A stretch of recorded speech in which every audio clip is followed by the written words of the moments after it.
पश्चिम बंगाल में गजब हो रहा है। सर्वाधिक लोकप्रिय मुख्यमंत्री ममता बनर्जी भ्रष्टाचार के मामले में ऐसी रक्षात्मक बनी है कि वे नरेंद्र मोदी पर सीधे हमले कर रही है। दरअसल पार्टी नेताओं, सांसदों और अब एक मंत्री की शारदा कांड में गिरफ्तारी ने ममता बनर्जी की जमीन खिसका दी है। तृणमूल कांग्रेस के लिए शारदा चिट फंड का एक घोटाला जी का जंजाल बनेगा, इसकी सचमुच में किसी ने कल्पना नहीं की थी। ममता बनर्जी मान रही है कि मोदी सरकार सीबीआई के जरिए उन्हें लपेटे में ले रही है। ममता बनर्जी की दशा राजनीतिक हकीकत बयां करती है। एक नेता केंद्रित क्षेत्रीय पार्टी अपने मुगालते में ही अंत में मारी जाती है। कम्युनिस्ट राज को ढहाने का ममता बनर्जी ने अभूतपूर्व काम किया, पर सत्ता में आने के बाद उन्होंने न पार्टी की जड़ें बैठाई और न सामूहिक नेतृत्व विकसित किया। बिना संगठन के वे अपनी निजी लोकप्रियता की सनक में काम करती रही। न गवर्नेंस अच्छी हुई और न संगठन में नेताओं की मजबूत कतार और ढांचा बना। तभी नरेंद्र मोदी की सुनामी आई तो पश्चिम बंगाल के लोग भाजपा की ओर देखने लगे। भाजपा ने ठान ली है कि साम दाम दंड भेद किसी भी तरह ममता बनर्जी के खिलाफ माहौल बनाना है। जैसे ममता बनर्जी ने हल्ला बोल अभियान से अपने को सफल बनाया, वैसे ही वे अब भाजपा के हल्ला बोल से गिर गई है। ममता बनर्जी की पूंजी ईमानदार व लड़ाका नेता की है, मगर शारदा कांड ने यह धारणा बना दी है कि वे और उनकी पार्टी दूसरों ही जैसी है। पश्चिम बंगाल में कम्युनिस्टों का लंबा राज रहा, लेकिन उनकी सरकार ऐसे भंवर में नहीं फंसी जैसे तृणमूल सरकार अभी फंसी हुई है।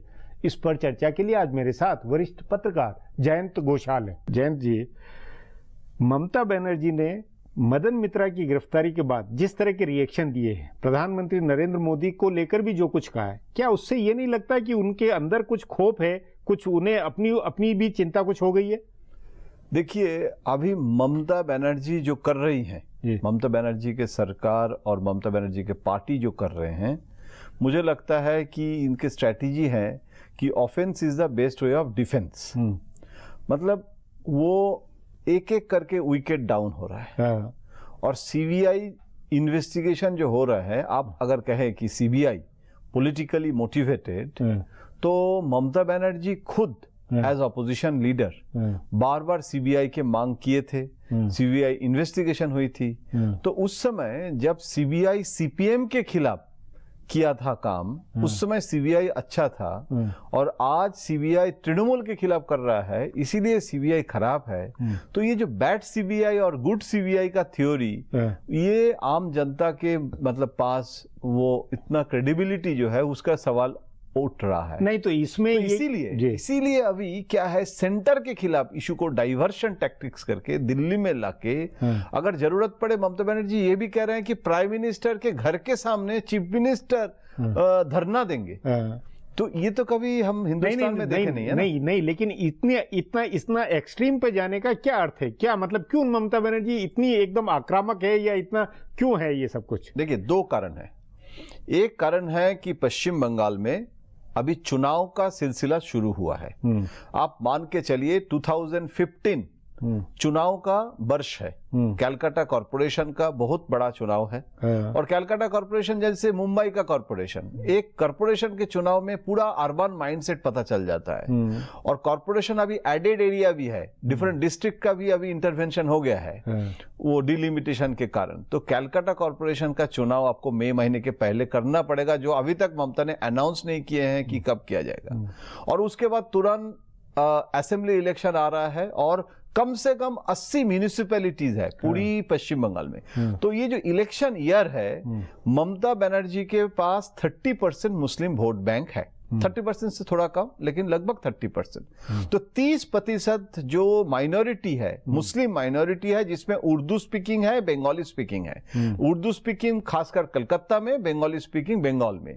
तो उनको लग रहा है कि ये मुस्लिम वोट हम मतलब उसमें कोई मतलब भाजपा डिवीजन ना हो जाए, भाजपा के खिलाफ आक्रामक रहकर वो पूरा अपने वोट बेस को मजबूत करना चाहते हैं और धीरे धीरे इसको और ज्यादा हिंदू मुस्लिम होने का संभावना है। नहीं पर इसमें खतरा नहीं है, इसमें तो बीजेपी का कितना पोलराइज हो जाएगा। ममता बनर्जी अभी सोच रहे हैं कि 30% मुस्लिम वोट, क्या ये कांग्रेस सीपीएम को मुस्लिम वोट नहीं मिलेगा, सिर्फ तृणमूल कांग्रेस को मिलेगा। 30% इन ब्लॉक मुस्लिम एक पार्टी को वोट देगा और 70% हिंदू वोट जो है उसमें ममता बनर्जी को लग रहा है कि ओबीसी जो है, शेड्यूल कास्ट जो है, गांव में जो गरीब मतलब जो मेहनत करते हैं, जो खेती बाड़ी करते हैं, ये जो एक सबऑल्टर्न मास जो है वो उनके हिंदू है, लेकिन वो ओबीसी वोट बैंक ममता की है, जैसे लालू मुलायम का वोट बैंक। अगर ये सब इतना लंबा चौड़ा हिसाब है तब तो उनको राजनीतिक तौर पर डरने की जरूरत नहीं होनी चाहिए, भाजपा के खिलाफ इतना आक्रामक नहीं होनी चाहिए,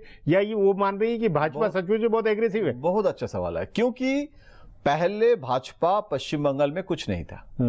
मैं वाजपेयी अडवाणी जी के समय से जोशी जी के समय से भी देखा था, इन्फिल्ट्रेशन का इशू नहीं है। डॉक्टर श्यामा प्रसाद मुखर्जी ने भी इन्फिल्ट्रेशन का इशू बहुत मतलब बार चर्चा किए हैं, लेकिन कभी अमित शाह के पहले मैंने पत्रकारिता 30 साल पश्चिम बंगाल का राजनीति बहुत नजदीक से देख रहा हूं, अमित शाह जी के पहले कोई पार्टी अध्यक्ष पश्चिम बंगाल को इतना प्रायोरिटी देके इतना एग्रेसिव, क्योंकि जो वर्जिन लैंड है भाजपा का साउथ और ईस्ट, कभी इसको ध्यान नहीं दिया गया है। और अभी जो प्रायोरिटी है उसमें अभी तो आपको डिविडेंड मिल रहा है ना, एक एमएलए आ गया है, परसेंटेज देखिए कैसे बढ़ रहा है। नहीं तो उसकी वजह यही है, नहीं तो उसकी पहले भाजपा एक रैली करने में 2 महीने के नोटिस देने के बाद भी क्राउड नहीं होता था, और आज विदाउट एनी नोटिस बीजेपी का अमित शाह नहीं, लोकल लीडर अगर विदाउट एनी नोटिस भी भाजपा का रैली कर रहे हैं ममता के खिलाफ, तो उनसे कम से कम 2000 लोग आ रहे हैं स्ट्रीट। नहीं तो आपका मानना है कि ममता बनर्जी ने इस बात को बूझ लिया है कि जो अपोजिशन का पूरा स्पेस है वो लेफ्ट और कांग्रेस की जगह भाजपा ने पूरा ले लिया, इसलिए वो ज्यादा चिंता में। बिल्कुल सही बात बोल रहा है। आज के दिन में पश्चिम बंगाल का जो लड़ाई है वो भाजपा के साथ तृणमूल का है, उस नाते सीपीएम और कांग्रेस का नहीं है। उस नाते ममता बनर्जी ने एक तरह से ये संकेत दिया कि वो कांग्रेस और लेफ्ट को भी साथ लेकर भाजपा हटाओ देश बचाओ वाला मुहिम अभियान छेड़ सकती है। क्या इसके संभावना है? आप ममता बनर्जी का स्पीच स्टडी कीजिए, हर स्पीच में मेन अटैक जो है वो कांग्रेस और सीपीएम के बारे में एक लफ्ज भी वो इस्तेमाल नहीं कर रही है, लेकिन मेन अटैक जो है वो मान के चल रहे हैं कि प्रतिपक्ष भाजपा है। लेकिन ममता बनर्जी को जो पुराने भाजपा में संबंध है, भले अडवाणी जी के यहाँ हो, अरुण जेटली हो, ये इन पुराने नेताओं से कोई भरोसा नहीं रहा अब उनका। देखिए कुछ बचाएंगे, कुछ कर लेंगे। नहीं, लेकिन वो या बिल्कुल आर पार वाली लड़ाई हो गई अब। नहीं, देखिए अरुण जी से मिले थे, राजनाथ सिंह जी के साथ अच्छे संबंध है। राजनाथ सिंह जी उनके जो धरना दिए थे, आपको याद होगा, गोपाल गांधी गवर्नर थे उस समय, राजनाथ सिंह जी भी गए थे वहां, और एंटी सीपीएमिज्म उस समय ज्यादा था, इसीलिए भाजपा ममता के साथ। अभी एंटी सीपीएमिज्म नहीं है, अभी एंटी ममताइज्म है। इसलिए ने भाजपा मौका चूकना चाहती है और ने ममता, क्योंकि पर्सनल रिलेशन प्राइम मिनिस्टर के साथ भी अमित शाह जी ने मुझे खुद बताया, मैंने इंटरव्यू किए थे, कि प्राइम मिनिस्टर के साथ भी ममता जी एक बार क्यों 10 बार मिले, हमारा कोई समस्या नहीं है, क्योंकि वो अरुण जेटली से राजनाथ सिंह जी के मिलने के बाद, क्योंकि वो कॉन्स्टिट्यूशनल है, सेंटर स्टेट है, लेकिन हमारा काम है ममता को हटाना। भाजपा का अध्यक्ष हूं मैं, अगर ममता बनर्जी बीजेपी का अध्यक्ष होते आज ऑल इंडिया, तो यही करते जो अमित शाह कर रहे हैं। तो उसमें ममता का ये कहना है कि नहीं, वो राजनीतिक लड़ाई नहीं, वो सीबीआई का उपयोग करके ये गड़बड़ हो रही है। क्योंकि सीबीआई जो उनके बारे में बोल रहे हैं, अगर एग्रेसिव ना होते हैं तो नेक्स्ट अभी मुकुल रॉय हो सकता है, जो नोट ऑफ इंटरोगेशन है। मैं सीबीआई इन्वेस्टिगेशन के ऊपर कोई प्रेडिक्ट नहीं करना चाहता हूं, लेकिन आम जनता बातचीत कर रहे हैं ना, मतलब आगे और जा सकता है, मामला फैल सकता है, रायता फैल सकता है, जा सकता है। जैन जी, बातचीत को यहीं समाप्त करेंगे। प्रोग्राम में आने के लिए बहुत बहुत धन्यवाद।